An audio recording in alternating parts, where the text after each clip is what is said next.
點解啊？喺古代將私賢三意做大嘅人，最後嘅下場都好慘呢？你以為係同行妒忌、朝廷眼紅？都唔係。聽我講個故事你就明啦。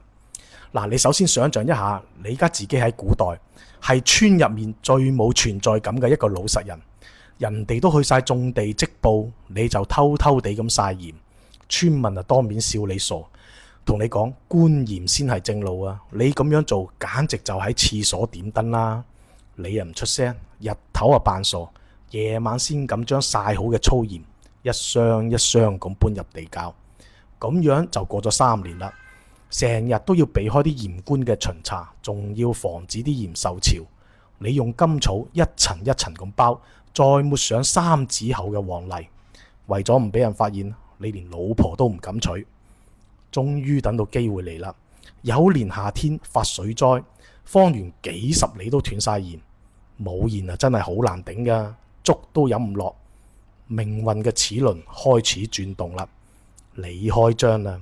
推住架小板車去集市，小心咁擺出一小袋鹽，你就喺度嗌賣鹽啦，上好嘅海鹽。唔到1炷香嘅時間，圍觀嘅人裏3層外3層，由街頭排到街尾。夜晚數錢嗰陣時，你激動到瞓唔着，咁大個仔都未見過咁多錢嘅。第2日你就開始加價，反而仲更加多人爭住排隊買。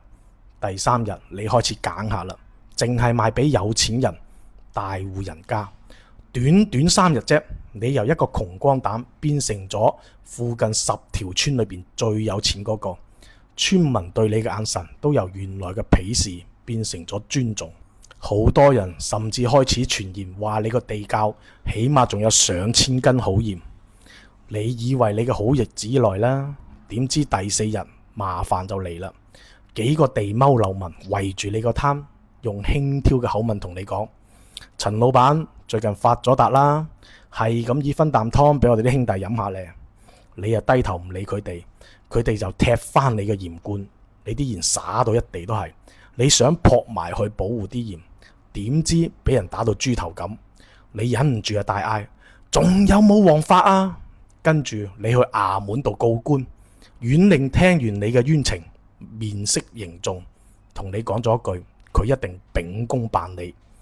點知好快幾日後判決就出咗嚟啦，被告嘅唔係嗰班地踎流民，而係你。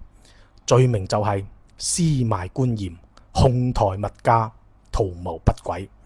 縣令當場宣布，為咗百姓食得起鹽，所有嘅私鹽都要充公，由官府統一售賣。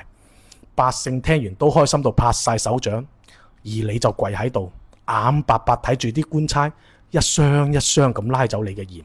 3年嘅心血，3日嘅輝煌就咁冇晒。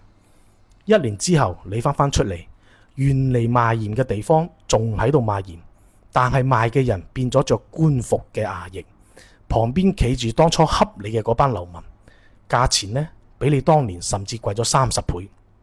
班官商分享原本屬於你嘅財富，你就好難過。自己明明識點樣曬鹽，點樣做生意，識囤貨識定價，但係你諗唔明點解會變成而家咁。